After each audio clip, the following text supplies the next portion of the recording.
ጤና ይስጥልን የተወደዳችሁ ተከታታዮቻችን ምጣኔ ሀብታዊ እድገት ለማህበራዊ ዋስትናችን በማለት ተክቶ ከሚሰራው ገበያ ሚዲያ የመስከረም 25 ቀን 2018 ዓ.ም የዕለቱን የምዕራፍ 1 የዜና ዘገባችንን ይዘንላችሁ ቀርበናል። የዜና ዘገባችንን ስፖንሰር ያደረገልን አጋራችን ደግሞ የሮሃ ፎሬክስ ቢሮ ነው። በዜና ዘገባችን ላይ የሮሃ ፎሬክስ ቢሮን የዕለቱን የውጭ ምንዛሬ ዋጋ አካተን የመረጥንላችሁን ኢኮኖሚያዊና ማህበራዊ መረጃዎች ቻችንን ይዘንላችሁ ቀርበናል። በቅድሚያም አርዕስቶችን ጡረተኛ አረጋውያንን በተመለከተ በርካታ አዳዲስና አነጋጋሪ መረጃዎች ወጡ። ለመሆኑ ጡረተኞችን በሚመለከት ይፋ የሆኑት መረጃዎች ምንድናቸው የምናጋራችሁ ይሆናል። ምርቶች ላይ የሚጣለው ቀረጥ በነዳጅ ከሚጣለው በላይ በከፍተኛ ሁኔታ ሊጨምር ይችላል ተባለም። ቀረጡ የሚጨምርበትን ምክንያትና በስንት ይጨምራል የሚሉትን በዝርዝር ይዘናቸዋል። ባንኩ የተነጠቀውን 9700 ካሬ ሜትር የመሬት ይዞታን በተመለከተ አነጋጋሪ መረጃዎች ተሰምተዋል። ሙሉ መረጃውን የምናጋራችሁ ይሆናል። ኤርትራ የኢትዮጵያን የአሰብ ወደብ ልትጠቀም የሚል ጥያቄን ተከትሎ በአምባሳደሯ በኩል ያወጣችው አዲስ መረጃ ትኩረትን ስቧል። የምትሰሙት መረጃችን ነው። የተወደዳችሁ የገበያ ሚዲያ ተከታታዮቻችን እነዚህንና ሌሎች ኢኮኖሚያዊና ማህበራዊ መረጃዎቻችንን ይዘንላችሁ ቀርበናል። አዳዲስ እንዲሁም ትኩስ ኢኮኖሚያዊና ማህበራዊ መረጃዎቻችንን ለማግኘት ታዲያ የገበያ ሚዲያን እንድትወዳጁ እየጋበዝን በዝርዝር ወደምንመለከታቸው መረጃዎቻችን እናልፋለን። በጥንታዊነቷ የምትታወቀው ለገሃር አሁን አዲስ መልክ ይዛ እየዘመነች ትገኛለች። የሚፈልጉትን ነገር ሁሉ አንድ እርምጃ ርቀት ላይ በሚያገኙበት ለገሃር ዘመናዊ የሪል ስቴት መንደር በጊፍት ሪል ስቴት እየተገነባ ነው። 85000 ካሬ ላይ ያረፈው ይህ መንደር ከትምህርት ቤት ጀምሮ የሕክምና ማዕከል፣ የመዝናኛ ስፍራ፣ ስፖርት ማዕከል፣ ስፓ እንዲሁም የሲኒማ አገልግሎት የሚሰጥ ቢዝነስ ሴንተር በውስጡ የያዘ ነው። ከባለ 1 እስከ ባለ 3 መኝታ አፓርትመንቶችና የንግድ ሱቆችን ለሽያጭ አቅርበናል። የቤት ባለቤት ብቻ ሳይሆን የወደፊት ትልቅ ኢንቨስትመንት ባለቤት ለመሆን ጊዜው አሁን ነው። ከመስከረም 29 ጀምሮ በሚካሄደው የሽያጭ መርሃ ግብራችን ላይ ለመሳተፍና ሳይት ለመጎብኘት እንዲሁም ለመመዝገብ በ0930 71 1695 ይደውሉ። ይምጡና የዚህ ውብ መንደር ባለቤትና አካል ይሁኑ። ጊፍት ሪል ስቴት። የትራንስፖርት አገልግሎት የሚሰጡ ተሽከርካሪዎች መቆም በመከልከላቸው ህብረተሰቡ እየተንገላታ ነው ሲሉ መንገደኞች ቅሬታ አቀረቡ። መኪኖች መቆም እንዳይችሉ በመከልከላቸው ሳቢያ አዛውንቶች፣ ታማሚዎች፣ ህፃናት፣ ተማሪዎችና ሰርቪስ ተጠቃሚዎች በጣም ተቸግረናል ሲሉ ቅሬታቸውን አቀርበዋል። ቅሬታ አቅራቢዎቹ በአዲስ አበባ ከተማ በየካ ክፍለ ከተማ 0102 03 ባልደራስ እንግሊዝ፣ ኬንያና ራሽያ ኤምባሲ አካባቢ የሚኖሩ ነዋሪዎች የትራንስፖርት አገልግሎት ያገኙበት የነበረው ፌርማታ በመነሳቱ ችግር ላይ ወድቀናል ሲሉ ተናግረዋል። በዚህም ወደ መገናኛና 4 ኪሎ ለመሄድ የትራንስፖርት አገልግሎት የሚያገኙበት ፌርማታ በኮሪደር ልማቱ በመነሳታቸው ምክንያት ባሶችም ሆኑ ታክሲዎች ከዚህ በፊት ይቆሙበት ከነበረው አንድ ፌርማታ አልፈው በመቆማቸው እየተቸገሩ መሆኑን ገልጸዋል ሲል ቲግቫህ ኢትዮጵያ አስነብቧል። ባሶች እንዳይቆሙ ከተከለከሉ ከአንድ ወር በላይ ሆኗቸዋል የሚሉት ቅሬታ አቅራቢዎቹ ከመገናኛ ስንመጣ እንግሊዝ ኤምባሲ ሳንደርስ ከባልደራስ እስከ ቀበና ጥር ድረስ መሃል ላይ ፌርማታ ነበር ሲሉ ገልጸዋል። ነገር ግን በፌርማታው የኮሪደር ልማቱ ከተሰራ በኋላ ባሶች እንዳይቆሙ ተከልክለው በኋላም በታክሲዎች ስንጠቀም ብንቆይም ከ3 ሳምንት በፊት ጀምሮ ደግሞ ታክሲዎችም እንዳይቆሙ ተከልክለዋል ብለዋል። በመሆኑም መኪኖች መቆም እንዳይችሉ በመከልከላቸው አዛውንቶች፣ ታማሚዎች፣ ህፃናት፣ ተማሪዎችና ሰርቪስ ተጠቃሚዎች በጣም መቸገራቸውንና በእለት ከእለት እንቅስቃሴያቸው ላይም ጫና እንዳሳደረባቸው ተናግረዋል። ነዋሪዎቹ አክለውም የሚመለከተው አካል አዛውንቶች፣ ታማሚዎች፣ ህፃናትና ተማሪዎችን ታሳቢ በማድረግ አፋጣኝ መፍትሄ እንዲሰጣቸው ጠይቀዋል። ይህን ተከትሎም በጉዳዩ ላይ ምላሽ እንዲሰጡ ጥያቄ ቀረበላቸው በአዲስ አበባ ከተማ ትራንስፖርት ቢሮ የካ ቅርንጫፍ ጽፈት ቤት ስራ አስኪያጅ ወይዘሮ እጸገነት አበበ ፍቃደኛ ሳይሆኑ ቀርተዋል ሲል ዘገባው ጠቁሟል።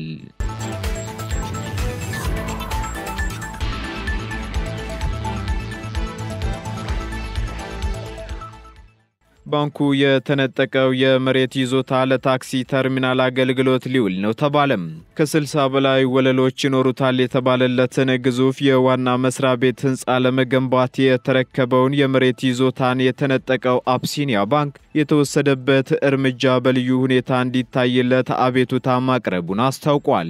ባንኩ የዋና መስሪያ ቤቱን ህንፃ ለመገንባት ሜክሲኮ አደባባይ አካባቢ ተረክቦት የነበረውን 9700 ካሬ ሜትር የመሬት ይዞታ የአዲስ አበባ ከተማ አስተዳደር ነጥቆ ወደ መሬት ባንክ እንዲመልሰው ካደረገ በኋላ ለሌላ ልማት እንዲውል ማስተላለፉን ሰሞኑን በተካሄደው የባንኩ ጠቅላላ ጉባኤ ላይ ተገልጿል።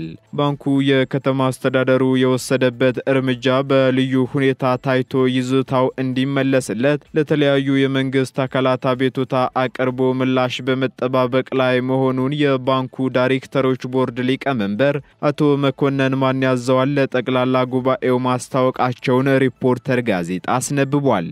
በቦታው ላይም ባንኩ የዋና መስሪያ ቤቱን ህንፃ ግንባታ ለማስጀመር የሚያስችሉ ቅድመ ዝግጅቶችን በማድረግና ግንባታውን እንዲያከናውን ከተመረጠው ቻይና ስቴት ኮንስትራክሽን ኢንጂነሪንግ ጋር የኮንትራት ስምምነት አድርጎ እንደነበር ይታወቃል። ነገር ግን የአዲስ አበባ ከተማ አስተዳደር አቢሲኒያ ባንክ ህንፃ ለመገንባት ተረክቦት የነበረውን ቦታ ወደ መሬት ባንክ ካስገባ በኋላ በአሁኑ ወቅትም ለታክሲ ተርሚናል አገልግሎት አውሎታል ተብሏል። አቢሲኒያ ባንክ ያቀረበውን አቤቱታ በሚመለከት የአዲስ አበባ ከተማ አስተዳደር ለማግኘት የተደረገው ጥረት አልተሳካም ሲል ሪፖርተር አክሏል። ባንኩ በተነጠቀው በዚህ ይዞታ ላይም ለመገንባት አቅዶት የነበረው የዋና መስሪያ ቤት ህንፃ 60 ወለሎች እንደሚኖሩትና ይህም የህንፃውን ርዝማኔ በኢትዮጵያ ብቻ ሳይሆን በምስራቅ አፍሪካ ውስጥ ቀዳሚ ያደርገዋል ተብሎ በወቅቱ ተገልጾ እንደነበር አይዘነጋም።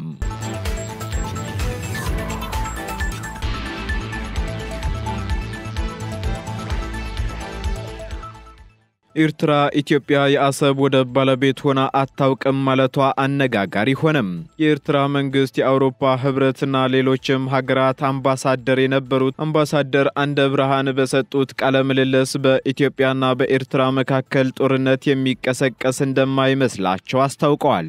አምባሳደሩ ከሀገሪቱ የቴሌቪዥን ጣቢያ ጋር ባደረጉት ቃለ ምልልስ ሰፋ ባሉ ጉዳዮች ላይ ማብራሪያ የሰጡ ሲሆን በኤርትራና ኢትዮጵያ መካከል ያለው ግንኙነት የረጅም ጊዜ የጦርነትና የግጭት ታሪክ ያለው መሆኑን ገልጸዋል።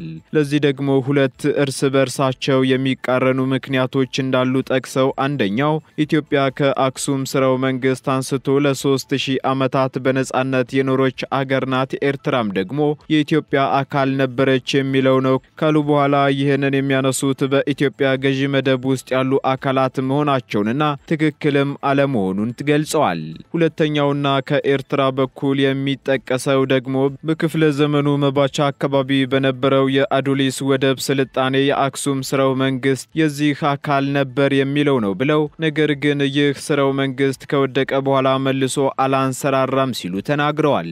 አምባሳደር አንደ ብርሃን ጠቅላይ ሚኒስትር ዶክተር አብይ አህመድ የአሰብ ወደብን በተመለከተ ያነሱትን ታሪክ በተመለከተ ተጠይቀው ሲመልሱ ደግሞ አሰብ የኢትዮጵያ ሆኖ አያውቅም፣ አሰብ መጀመሪያ እንደ ወደብ የተገነባው የጣሊያን ቀኝ ግዛት ወቅት ነበር የሚል ምላሽ ሰጥተዋል። አምባሳደሩ አክለውም ከወደብ በጥቂት ኪሎ ሜትሮች ርቀት ላይ ስላለ ብቻ መብት አለ ማለት አይደለም፣ ይህንንም የሚገልጽ ህግ የለም በማለት ተናግረዋል።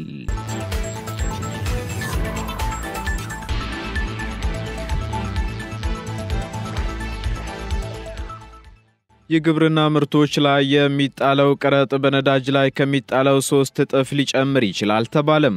የአገዋ ማብቃትን ተከትሎ ከሰሃራ በታች ባሉ 32 የአፍሪካ ሀገራት ላይ ሁለተኛ የጉምሩክ ቀረጥ ጭማሪ ማዕበል ሊያስከትል ይችላል ተብሏል። ከሰሃራ በታች ያሉ የአፍሪካ ሀገራት ለሩብ ምዕተ ዓመት ያህል ሲደግፍ የቆየው የአፍሪካ እድገትና እድል ህግ አገዋ እንደ አውሮፓውያኑ አቆጣጠር በመስከረም 2025 በይፋ ማብቃቱን ተከትሎ የተባበሩት መንግስታት የንግድና ልማት ድርጅት ለአፍሪካ የኢኮኖሚ አቅጣጫ ከባድ ስጋት መደቀኑን አስታውቋል። ለ25 ዓመታት የቆየው ይህ ፕሮግራም ካልታደሰ የግብርና ምርቶችና ቀላል አምራች ኢንዱስትሪዎች አፍሪካውያን ላኪዎች ወደ አሜሪካ ገበያ የሚያገኙት መዳረሻ እየጠበበ በመምጣት አህጉሪቱ የኤክስፖርት ልዩነት የማስፋት ጥረቷን እንደሚጎዳም ገልጸዋል። በተለይም ልብስ ስፌት፣ የግብርናና የምግብ ምርቶች ከጉምሩክ ቀረጥ ጭማሪው ከፍተኛ ተጽዕኖ የሚደርስባቸው ሲሆኑ ከአገዋ ውጪ የሚላኩ የግብርና ምርቶችና አምራች ምርቶች ላይ የሚጣለው ቀረጥ ደግሞ በነዳጅና በማዕድናት ላይ ከሚጣለው ከ2 እስከ 3 እጥፍ ከፍ ሊል እንደሚችል የተባበሩት መንግስታት የንግድና ልማት ድርጅት አስጠንቅቋል። በዚህም በአገዋ ማብቃት በ32 የአፍሪካ ሀገራት ላይ ሁለተኛ የጉምሩክ ቀረጥ ጭማሪ ማዕበል የሚፈጠር ሲሆን በአማካኝ ደግሞ የጉምሩክ ቀረጥ ከ0.5% በታች ከነበረበት ወደ 10% ከፍ ሊያደርገው እንደሚችልም ተጠቁሟል። በሌላ በኩል ኢትዮጵያ ቀድሞውንም በትግራይ ጦርነት ምክንያት እንደ አውሮፓውያን አቆጣጠር ከጥር 2022 ጀምሮ ከአገዋ ታግዳ የነበረች ሲሆን የቅርብ ጊዜ ዳግም የመመለስ ጥያቄም ውድቅ መደረጉ ይታወሳል። ይህን ተከትሎም ደግሞ የልብስ ስፌት ዘርፏን በመምታትና በሺዎች የሚቆጠሩ ሰራተኞችን ከስራ ገበታቸው ውጪ እንዲሆኑና በርካታ የውጭ ባለሀብቶች ከገበያው ለቀው እንዲወጡ ምክንያት ሆኗል።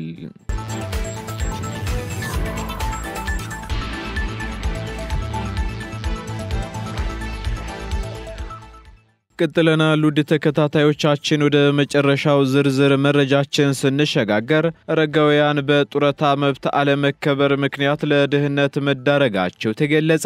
የኢትዮጵያ አረጋውያንና ጡረተኞች ብሔራዊ ማህበር በኑሮ ውድነት መባባስና በጡረታ መብት አለመከበር ምክንያት በርካታ አረጋውያን የድህነት ኑሮ እንዲገፉ መገደዳቸውን አስታውቋል።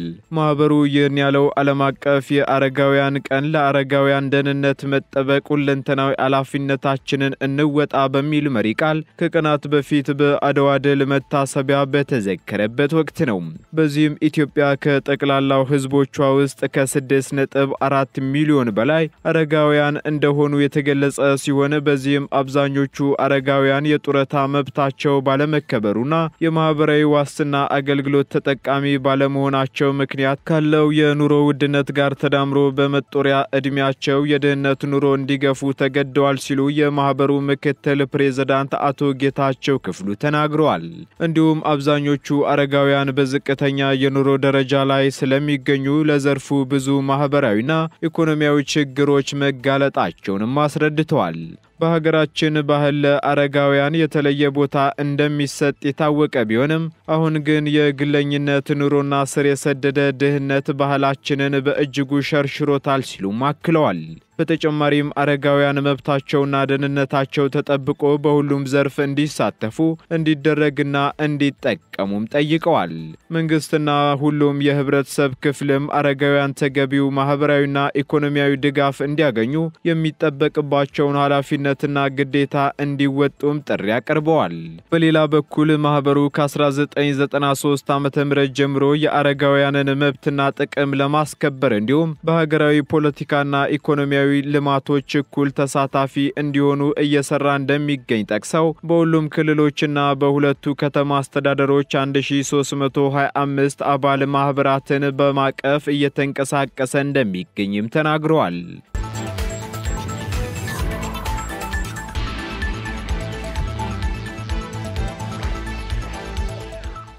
የሄልፔጅ ኢትዮጵያ ተወካይ አቶ አማን ዋቤ በበኩላቸው አረጋውያን ዋስትናቸው የተጠበቀ ጤናማ ህይወት እንዲኖራቸውና ለሀገር ፖለቲካዊ፣ ማህበራዊና ኢኮኖሚያዊ እድገት ለመልካም የትውልድ ቅብብሎሽ በኩላቸውን እያበረከቱ እየተደረገ ቢሆንም ዘርፉ ብዙ ችግሮች አሉባቸው ብለዋል። መሰረታዊ ችግሮች ያሏቸውን እንደ ጤና፣ ምግብ፣ መጠለያ፣ ማህበራዊ ዋስትና እንዲሁም የትራንስፖርት አገልግሎት ለአረጋውያን ተደራሽና አካታች አለመሆናቸውንም ጠቅሰዋል። የነዚህን የማህበረሰብ ክፍሎች ደህንነትና ሁለንተናዊ መብቶች እንዲያከብሩ በሀገሪቱ ያሉ የጤና፣ የማህበራዊ ዋስትና ጥበቃ፣ ሌሎች መሰረታዊ አገልግሎቶችና ፖሊሲዎችን መፈተሽና አካታች ማድረግ እንደሚጠበቅም አሳስበዋል። በተጨማሪም ብዛት ያላቸው አረጋውያን በተለያዩ የገቢ ማስገኛ ስራዎች ተሰማርተው ለራሳቸውና ለቤተሰቦቻቸው ገቢ መፍጠር እየቻሉ በእድሜያቸው ምክንያት የብድር አገልግሎትና ስራ ቦታ በማጣት እየተቸገሩ መሆኑንም ተናግረዋል። የአረጋውያን ማህበራት በአንዳንድ ወረዳዎች በመንግስት በተሰጣቸው የመስሪያ ቦታ አቅም ፈጥረው ገቢ ማግኘት ሲጀምሩና ሌሎች አረጋውያንን ለመርዳት ጥረት ሲያደርጉም እንደ አትራፊ ድርጅት ተቆጥረው የገቢ ግብር እንዲከፍሉ እንደሚገደዱም ገልጸዋል። በዚህም ከመንግስት የተሰጣቸውን ቦታ ወይም ሼድ እንዲጠቀሙ አለመደረጉ ያልተፈታ ችግር ሆኖ መቀጠሉንና የሚመለከተውን የመንግስት አካል ትኩረት እንደሚሻም አስረድተዋል። ይህን ጉዳይ ተከትሎ ማብራሪያ የሰጡት የሴቶችና ማህበራዊ ጉዳይ ሚኒስትር ዴታ ወይዘሮ ሁሪያ አሊ በበኩላቸው የአረጋውያንን ሁለንተናዊ ተጠቃሚነት ለማረጋገጥ የተለያዩ ክንውኖች መኖራቸውን ጠቅሰው አስፈጻሚ አካላትም በፖሊሲና በፕሮግራማቸው ውስጥ አረጋውያንን ተጠቃሚ የሚያደርጉ ተግባራት እንዲካተቱ የሚያደርግ ህግ ጸድቆ ወደ ስራ መግባቱን ተናግረዋል። እንዲሁም የማህበራዊ ጥበቃ አገልግሎቶችንም በየደረጃው ተግባራዊ በማድረግ ላይ መሆናቸውንና አረጋውያንን በመደገፍና ማቋቋም ትልቅ ስራ መሆኑን የጠቀሱት ሚኒስትር ዴታዋ በ2018 ዓ.ም ገቢ ማስገኛ የሆኑ ማዕከላትን በየወረዳው ማቋቋም የሚያስችል ንቅናቄ መጀመሩንም አስረድተዋል።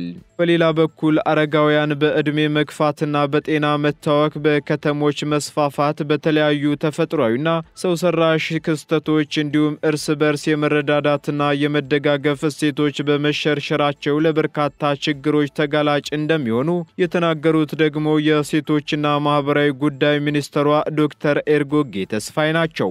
በዚህም ደግሞ ሚኒስትሩ ለአረጋውያን መብቶች መጠበቅ ሁለንተናዊ የልማት ተካታችነትና ተጠቃሚነትን እንዲረጋገጥ ከፓርላማው የጤና፣ የማህበራዊ ልማት፣ የባህልና የስፖርት ጉዳዮች ቋሚ ኮሚቴ ጋር በመቀናጀት በትኩረት መስራቱን እንደሚቀጥል ጠቁመዋል። በተጨማሪም ለአረጋውያን ለሚሰሩ ማህበራት ድጋፍ እየተደረገ መሆኑንና ባለፉት ዓመታትም ከ15.4 ሚሊዮን ብር በላይ ድጋፍ እንደተደረገና ወደፊት ሚኒስትሩ ይህንን እንደሚቀጥል አብራርተዋል።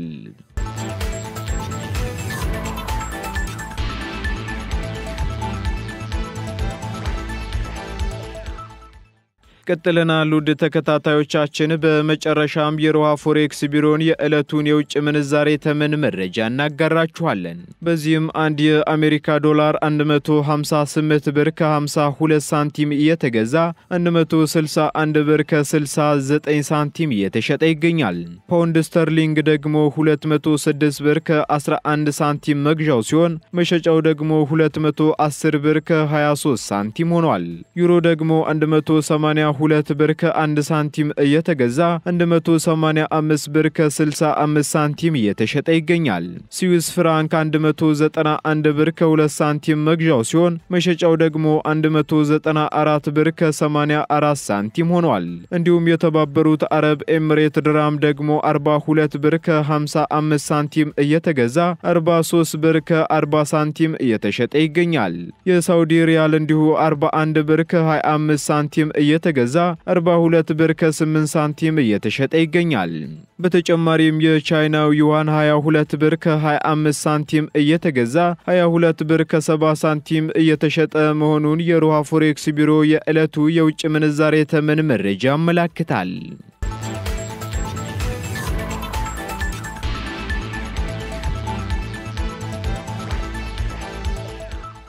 የተወደዳችሁ የገበያ ሚዲያ ተከታታዮቻችን ለምዕራፍ 1 ያዝንላችሁ ኢኮኖሚያዊና ማህበራዊ መረጃዎቻችን እነዚህን ይመስሉ ነበር።